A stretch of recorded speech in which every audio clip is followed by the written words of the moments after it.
Hello, everyone. This is the Mgtow Cowboy. Greetings and salutations. This evening, I've got another one for you. And tonight, I want to talk about... Oh, man. There's a drip in my sink. Hold on one second. I gotta... If you angle it just right... Hold on.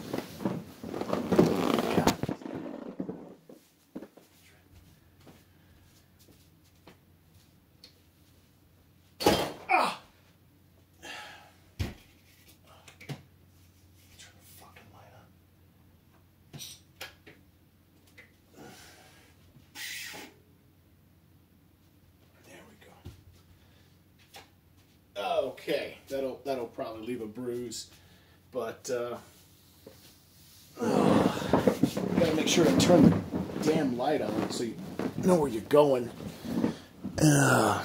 Anywho, right. Hello everyone. Hello everyone. This is the Mgtow Cowboy. Greetings and salutations. Yeah, right. So got a video for you. Before I was rudely interrupted by a leaky sink. Gotta call the handyman on that one. It will do, I'm sure. Okay, so I wanted to make a video talking about esoteric knowledge or hidden knowledge, and how, in a way, the search for this knowledge can lead you to some very scary places. And how, if you're not careful, it could actually lead to becoming crazy or, mental illness, let's say. And I claim to know this because I claim to have experienced both. I'll share with you guys a story. I'll share with you guys a couple stories. So here goes. Okay, so,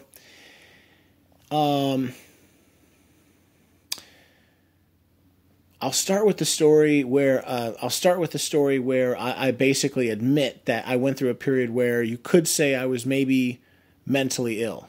I prefer, I don't want to call myself mentally ill, but at the very least, it's fair to say I was being overly paranoid.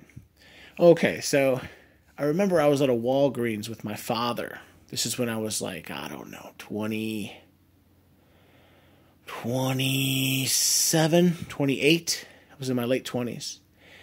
And I was talking to my dad, and we were in whatever, I don't know, aisle 10 or something at Walgreens. If you guys don't know, Walgreens is a very, it's a ubiquitous drugstore here in the United States. I don't know, they've got like, I think I remember learning they've got like over 4,000 locations here in the United States. Drugstore, they have a pharmacy. You can buy soda there, supplies, it's a store. Anyway, so I go to Walgreens with my dad, and I remember I was in this phase of my life where I started learning about like how the world really works. I started picking up like red pill knowledge, and I started learning about the Federal Reserve Bank, and I started learning about BPH and the plastics and soy, and I started learning about how the CIA was bringing, the CIA either was or maybe currently is bringing cocaine into the black communities here in the United States, and how voter fraud and conspiracies, and I was sort of at the height of that. I still find all that very fascinating, but it sort of had taken over my mind to a point where I think if I was like a clinical psychologist, I would label myself as being mentally ill. And I was in whatever aisle 10. I was in Walmart. I was in Walgreens with my dad, and I was talking about this, and he looked at me and he said, "Joe, sometimes you can." I can't even remember exactly what he said, but he said something like, "Joe, you got to be careful with all that stuff, because if you, if you take it in, if you take it all in, you take it in too quick, it could drive you crazy." And my father always had a way of talking to me where, if he was talking about me to me, he would never reference me. He would never say, listen, you are this and you are that. He would always talk about like some nebulous third person, singular person, but he would do it in a way to let me know that really he's talking about me. And that occurred. You know, he basically told me, you know, Joe, you know, I think you're dabbling in some wild conspiracy theories, and you're kind of, you know, not that I'm becoming, you know, dangerously unhinged or anything, but you're kind of becoming, you know, paranoid, and to, you know, maybe, you know, get your feet back on the ground. And you know, I understood when he said that he was talking to me. And yeah, I want to talk about how I sort of got to that point. And then also how I sort of, I don't know how to put it, I sort of cured myself, if you will. I think people are naturally cure themselves of this. Like they just, well, okay, I'll get into it right now. Let me first start off. Okay, so back in 2010, yeah, 2010. Back in 2010, back in 2009, in the fall semester of 2009, I was like the big man on campus. I was doing really well. I you know, was about to finish up my university degree, and sort of tragedy struck. I lost my job. I lost my girlfriend. I dropped out of college, and I moved back to Chicago. I mean, I finished that semester, but, you know, I finished that semester in the fall of 2009, you know, got my grades, you know, A's and B's, whatever. And then instead of signing up for one more semester, my very last semester, I didn't have any money. And of course, I know this sounds terrible, but it's true. I absolutely refused to take any student loans. I refused. So instead, I just went home, dropped out of college. My girlfriend broke up with me. I lost my job. Yeah, and like, you know, 2010 and 2011 were like the two worst years of my life. I went through this period of what you can call depression, you know, where, you know, I didn't understand why, you know, my parents, both of them, promised me, they gave me their word that they would help me finish college. You know, I showed them every single semester, here are my grades, you know, look at my grades, look at my progress, I'm making progress. You know, I didn't understand how I can be literally one semester away from graduating and both my parents purposely would not help me. I didn't understand that. And then, you know, I moved back to Chicago and I started getting into, I like to categorize it in 4 major subcategories. And that is, I started doing some research. The first step, or the first subcategory, I would call self-help. So you guys know, like, self-help videos, like, you know, you can do it. You know, Tony Robbins, you know, imagine him. I don't know, there's others, you know, these guys that, you know, they try to take a guy, you know, pick him up, dust him off, you know, get him to start thinking positively. I started getting into that. The second main subcategory, I would say, I would just call it generally psychology. I started learning about psychology, you know, the Milner experiments, you know, there's so many to speak of, you know, the prisoner experiments, the you know, mouse utopia, or dystopia, really. What's his name? Was it Callahan? No. He had a real Irish last name. The professor who performed the mouse utopia experiments, Philip Zimbardo, all that stuff. You know, I just started learning about psychology. And then the next phase, I would call the next subcategory, I would call natural law. And there's a number of guys that I sort of would listen to, like Michael Tessarian or Jordan Maxwell, or one of my favorites would be Mark Passio. And I started learning about natural law.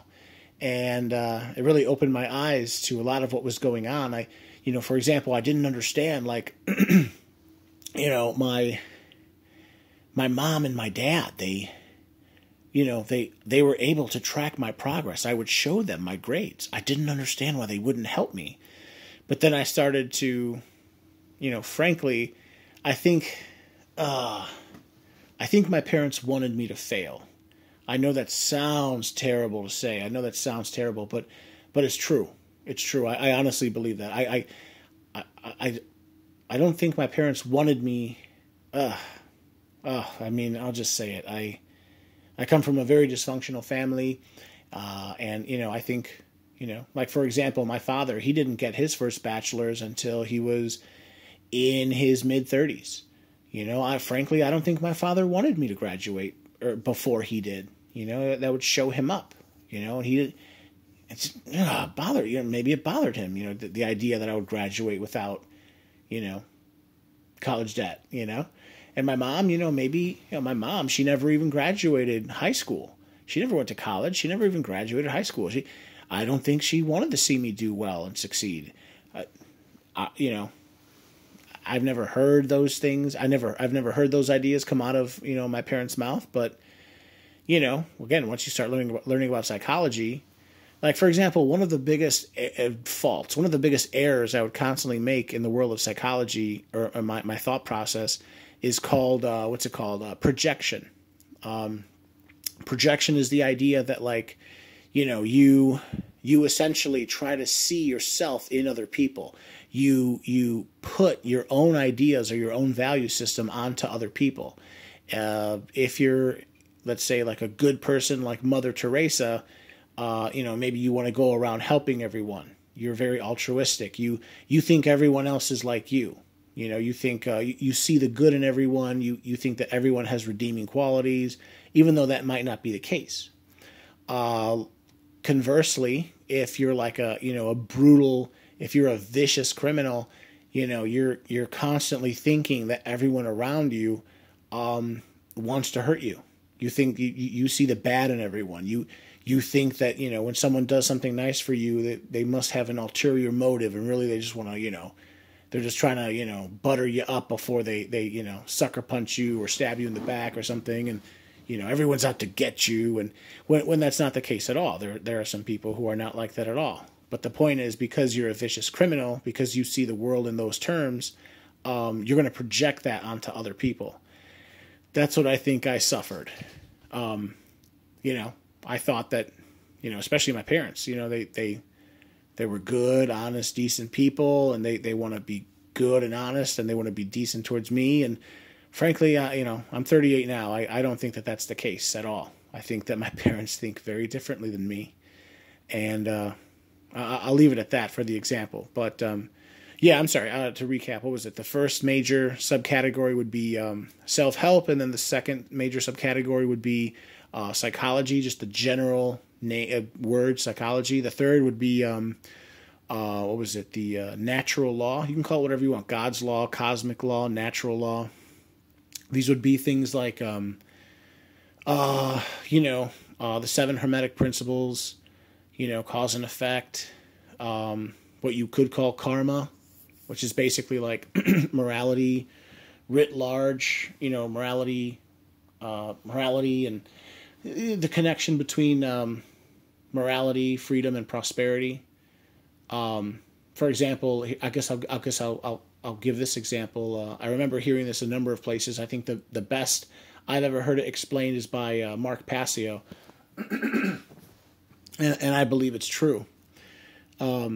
And I also believe that people who are hardcore leftists, they literally don't understand this. And I've tried to explain this to a couple of my friends who are hardcore leftists, and they would just shake their head and be like, "Huh? What? What are you talking about?" There's an intrinsic connection between morality, freedom, and prosperity. People see prosperity. Okay, they see the guy with like the big house. He's got like, $500,000 house. They see him. He's rolling in like a big body Benz. He's got a Mercedes, a Audi, Land Rover. He's got the new late model car. He's got the beautiful wife, the beautiful, trophy wife. He wears, nice clothes. He obviously is well spoken, well educated. He's, you look inside, you peek inside his house. He's got rich appointments all throughout. He's obviously doing well. People see that, and they think. Oftentimes, again, they will. They think, oh, that guy, he's basically a criminal. He's a bad guy. He didn't make all that money. He stole it. I'm sorry, again, it's projection. You have all these nasty, dirty people at the bottom.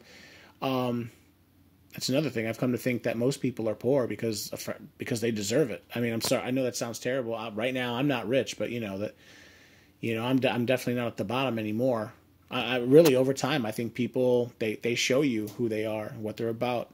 Most people at the very bottom who are very poor, in a way, they kind of deserve to be poor, or that maybe they just made some serious mistakes or, whatever. But, a lot of poor people, they'll say things like, that guy, he's got a nice house and a nice car. He didn't, he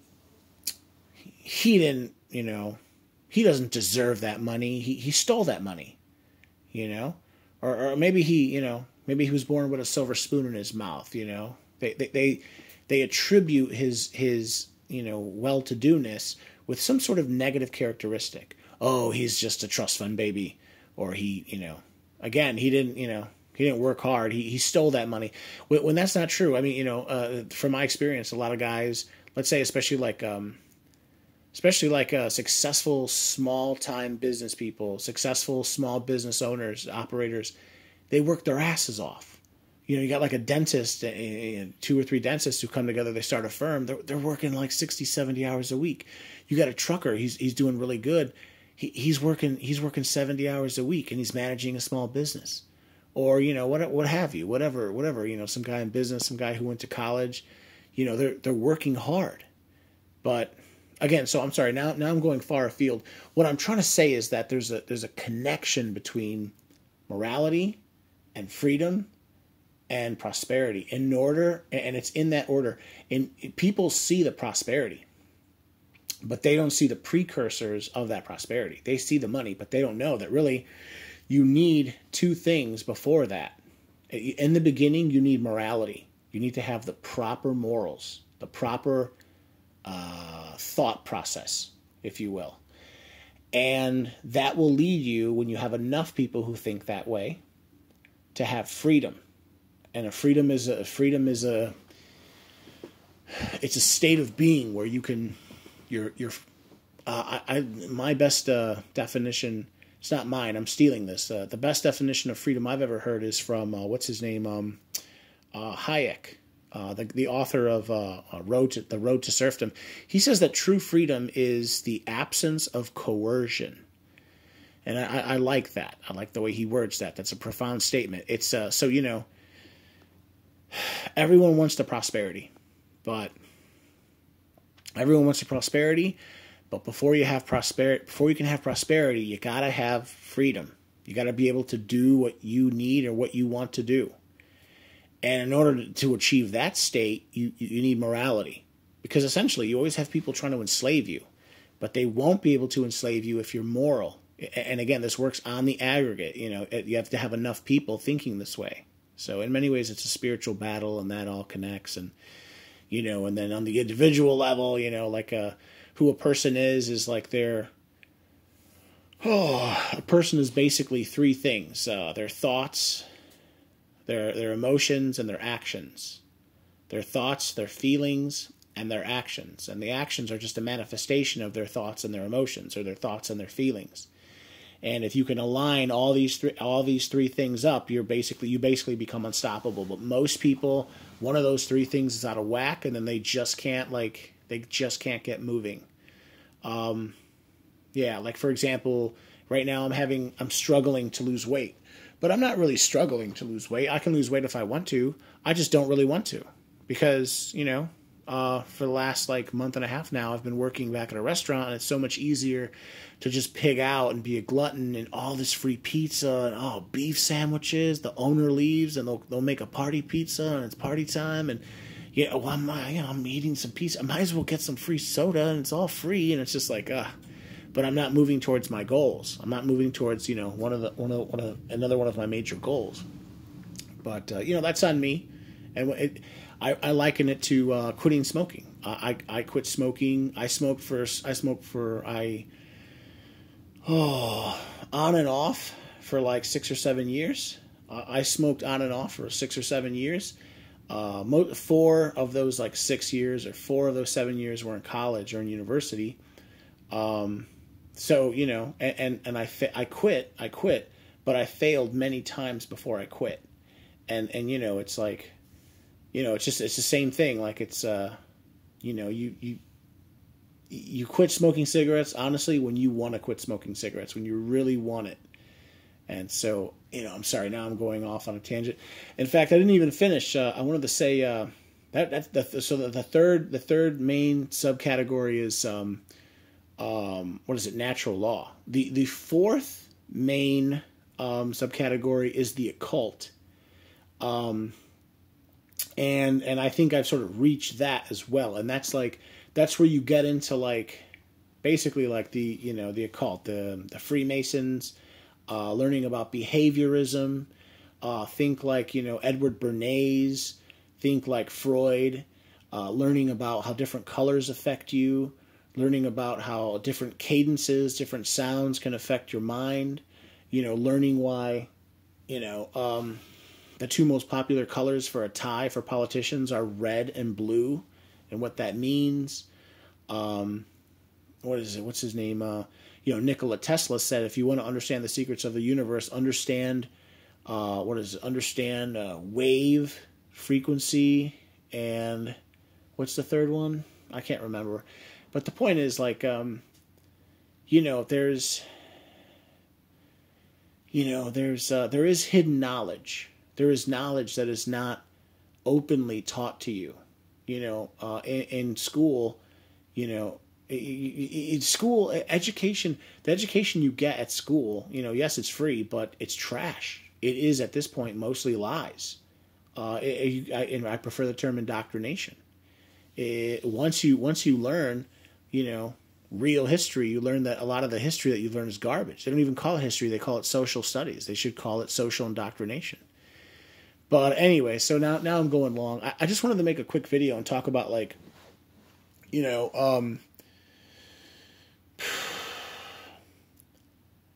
I started becoming, there was a period where I dropped out of college and I fell into a depression, and I didn't understand what had happened to me. I wasn't a troublemaker. I never got anyone pregnant, never ended up in prison. I didn't understand how come my parents are not helping me. They gave me their word that they want to help me. Now it appears that they're lying. Why do they lie? Why do people lie? What's going on? And then I just, again, started learning about psychology. Really, all of this is just a form of psychology, if you think about it. But different types of psychology. On the lowest level would be like self-help. Again, self-help, like, level 1. Level 2 is just what I would call generic psychology. The higher level would be natural law, cosmic law, God's law, natural law, call it whatever you want, cause and effect, 7 hermetic principles, Tristis, what is it? Tristis, Trismegistus. And then you start getting even above that, like behaviorism, learning how to manipulate people, sophistry.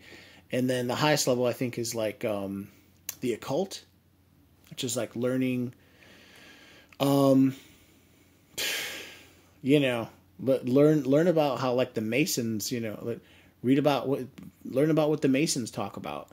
You can apply this to whole populations. This is like social engineering on a massive level. This is, and then just how if you get into this too quickly, or maybe it's just natural, I don't know, it kind of blows your mind, and then you for a while you might become like mentally ill, even though I don't want to say mentally ill, but it's, you become overwhelmed and you start I don't know. I don't know what to call it, but you know, I think it's fair to call it mental illness.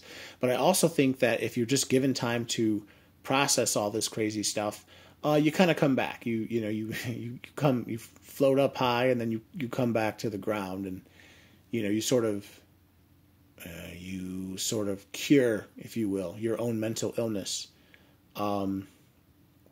Maybe, I don't know how to put it. I'd say you more properly integrate all these ideas, and then you come back to a baseline of, you know, proper thinking. I don't know what to call it, but, and I think I experienced that, especially in my late 20s. I think I sort of became what you could say. I went through a phase, maybe a year or 2 year phase, where I was ultra paranoid, and I sort of had to work through that and, like, you know, integrate all these crazy ideas and conspiracies, you know, and then, you know, you come back down, you know.